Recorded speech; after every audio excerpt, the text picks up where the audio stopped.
ఆచి చికెన్ మసాలా. ఎండలతో అల్లాడిపోతున్న హైదరాబాద్ నగరవాసులకు వాతావరణ శాఖ తీపి కబురు తెలిపింది. సాయంత్రం 5 గంటల నుంచి నగరంలో ఉరుములతో కూడిన వర్షాలు పడే అవకాశం ఉన్నట్లు తెలిపింది.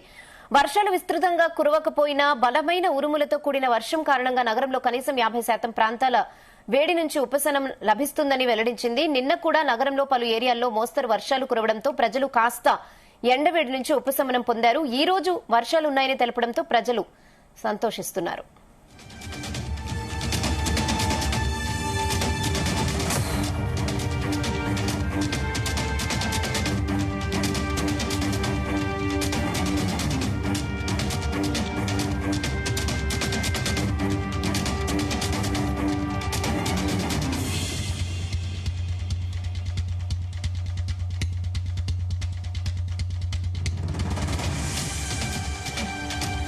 ఇదే విషయంపై మరిన్ని అప్డేట్స్ మా ప్రతినిధి వంశీకృష్ణ అందిస్తారు. వంశీ, ఎండలతో సతమతమవుతున్నటువంటి ప్రజలకు ఐఎండీ గుడ్ న్యూస్ చెప్పినటువంటి సందర్భం కూడా మనకు కనిపిస్తుంది. రానున్నటువంటి 2-3 రోజుల పాటు హైదరాబాద్ తో పాటుగా రాష్ట్రంలోని అనేక జిల్లాల్లో తేలికపాటి నుంచి ఓ మోస్తరు వర్షాలు కురిసే అవకాశం ఉన్నట్టు కూడా ఐఎండీ తెలిపిన సందర్భం కూడా మనకు కనిపిస్తా ఉంది. ఈ రోజు సాయంత్రం 5 గంటల నుంచి నగరంలో అటు ఉరుములు మెరుపులతో కూడినటువంటి వర్షం పడే అవకాశం ఉన్నట్టు కూడా తెలుపుతా ఉంది. వర్షాలు విస్తృతంగా కురవకపోయినా బలమైన ఉరుములతో కూడినటువంటి వర్షం కారణంగా నగరంలో కనీసం 50% ప్రాంతానికి కూడా వేడి నుండి ఉపశమనం లభిస్తుందంటూ కూడా వెల్లడించడం జరిగింది. నిన్న కూడా హైదరాబాద్ నగరంలో పలు ఏరియాల్లో మోస్తరు వర్షాలు కురిసినటువంటి విషయం కూడా మనందరికి కూడా తెలిసిందే. ప్రజెంట్ రాష్ట్రంలో ఉష్ణోగ్రతలు 40 నుంచి 45 డిగ్రీల వరకు కూడా వెళ్ళినటువంటి విషయం మనందరికి కూడా తెలిసిందే. ఎండలతో తీవ్రమైనటువంటి ఇబ్బందులు ప్రజలు ఎదుర్కొంటున్నటువంటి సందర్భం మనము చూస్తా ఉన్నాము.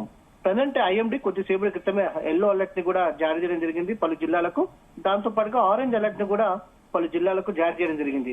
ఎల్లో అలర్ట్ ఉన్నటువంటి జిల్లాలను ఒకసారి మనం చూద్దాము. ఆదిలాబాద్, కామారెడ్డి, నాగర్ కర్నూల్, నిర్మల్, వికారాబాద్, యాదాద్రి భువనగిరి జిల్లాలో తదుపరి 2 నుంచి 3 గంటల పాటు తేలికపాటి వర్షం కురిసే అవకాశం ఉన్నట్టు కూడా హైదరాబాద్ వాతావరణ కేంద్రం ప్రకటన చేయడం జరిగింది. దీంతో పాటుగా పలు జిల్లాలకు ఆరెంజ్ వార్నింగ్ కూడా ఇవ్వడం జరిగింది. మెదక్, మేడ్చల్, మల్కాజిగిరి, రంగారెడ్డి, సంగారెడ్డి జిల్లాల్లో తదుపరి 2 నుంచి 3 గంటల్లో మోస్తరు వర్షం వచ్చే అవకాశం ఉన్నట్టు కూడా ఐఎండీ హెచ్చరికలు జారీ చేసినటువంటి సందర్భం కూడా మనకు కనిపిస్తా ఉంది. దీనితోటి కొంత ఉష్ణోగ్రతల్లో మార్పులు సంభవించే అవకాశం ఉంటుంది. కొంత చల్లటి వాతావరణం కూడా ఏర్పడే అవకాశం ఉంటుంది. దీంతో పాటుగా తదుపరి రానున్నటువంటి 2 నుంచి 3 రోజుల పాటు కూడా వాతావరణానికి సంబంధించినటువంటి అప్డేట్ ఒకసారి చూస్తే మాత్రం ఒక ఉపరితల ఆవర్తనం తూర్పు ఉత్తరప్రదేశ్ పరిసరాల్లో ఉన్నటువంటి ఉపరితల ఆవర్తనం ప్రజెంట్ దక్షిణ ఛత్తీస్గఢ్ వరకు కూడా కొనసాగుతుంది. మరొక ఉపరితలం ఏదైతే అంతర్గత కర్ణాటక, తమిళనాడు మీదుగా గల్ఫార్ మనార్ వరకు కూడా కొనసాగుతున్నటువంటి సందర్భం మనకు కనిపిస్తా ఉంది. దీంతో కూడా రానున్నటువంటి 3 రోజుల పాటు కూడా తెలంగాణ రాష్ట్రంలో తేలికపాటి నుంచి మోస్తరు వర్షాలతో పాటుగా భారీ వర్షాలు కురిసే అవకాశం మనకు కనిపిస్తా ఉంది. రెహనా, ఓకే.